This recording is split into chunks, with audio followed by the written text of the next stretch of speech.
Hello everyone, it's Maki. Today, I'll be sharing some exciting news about a brand new product in the Seed series. Along with that, I'll introduce a piece of Gundam culture that ties into this new release. The new product is the Metal Robot Spirit's Mighty Strike Freedom Gundam.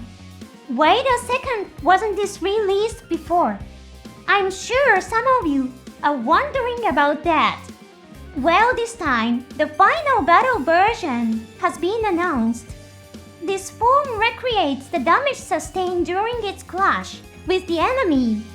However, as we delve deeper into this product, we'll also unveil Bandai's astonishing plan. So let's take a look at this item today. Before we start, I have a quick announcement to make.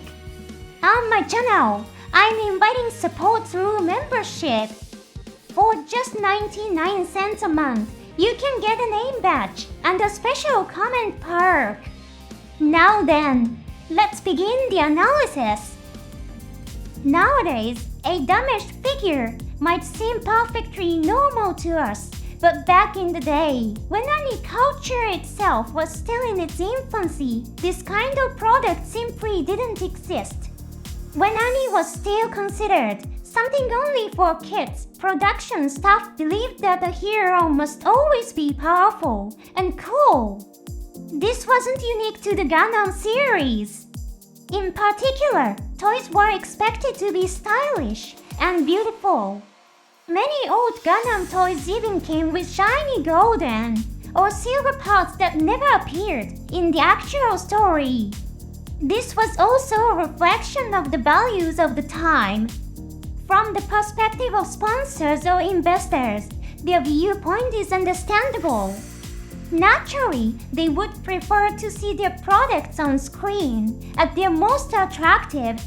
However, Yoshiyuki Tomino then introduced a new kind of expression. He created the concept of the coolness of damage. While this may seem obvious today, it was a very fresh and groundbreaking idea back then. The scene known as Last Shooting continues to captivate fans to this day. It was even featured on a promotional poster for the film. The striking thing about this scene wasn't just that the mobile suit was damaged, it was that its head was missing. This is a hugely important element, and it's unique to robots. After all, the face is just as important to a robot as it is to a live-action actor because it conveys emotions and presence. However, Tomino chose to end the story with the Gundam losing its head. This bold decision has inspired countless other creators. We can see the same influence in Seed, for example.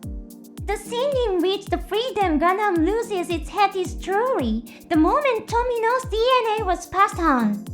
A broken Gundam also makes an appearance in the ending sequence. In magazine interviews, director Mitsuo Fukuda has said that showing a Gundam Essentially product damaged on screen is an expression unique to the modern era. Back then, it simply wouldn't have been possible. This legacy is carried on in the newly announced Mighty Strike Freedom Gundam. Alright, let's take a closer look at this new product and uncover Bandai's sinister plan. As the name Final Battle Version suggests, it recreates the appearance of the Gundam in its final battle. The missing beam shield generator, the destroyed chest beam cannon, and the damaged waist railguns are all accurately depicted. Even the markings on its body are shown scuffed and worn down from fierce battle damage. The metal sword Futsunomi Itamaru is also included, of course. As a bonus, there is also a version designed with perspective effects. This allows you to recreate what anime fans call a sunrise perspective scene. This is a shot where the angle of the robot on screen is adjusted so that the sword looks both beautiful and enormous. It's an effect that prioritizes power and style over realism. Now then, let's expose Bandai's scheme. Have you noticed it yet?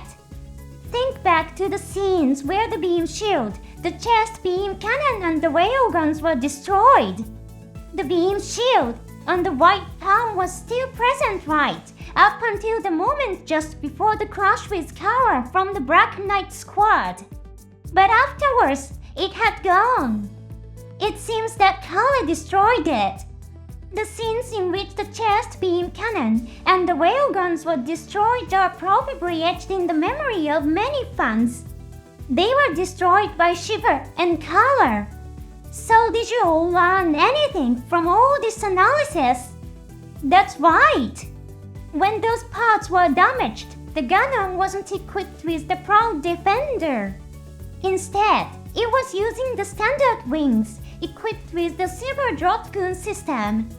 This means that if you want to recreate that state perfectly, you need to buy the part set that includes the Strike Freedom Type 2 wings, which were released in the past.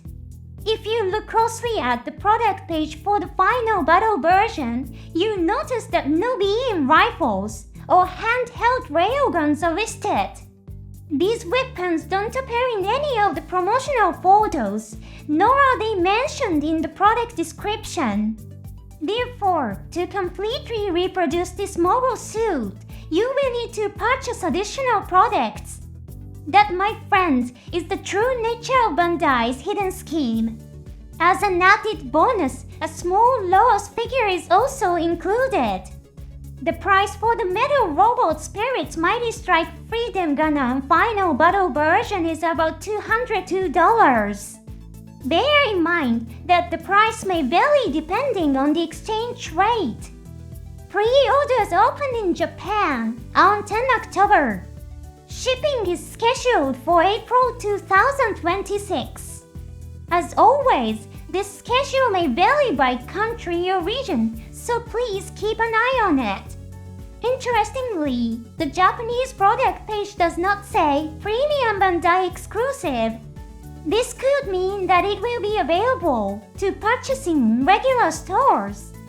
Of course, it's also possible that this was simply an oversight by the staff who forgot to add the line. So be sure to carefully check the announcements released in your country. Thanks so much for watching until the end. I'll see you again in the next episode.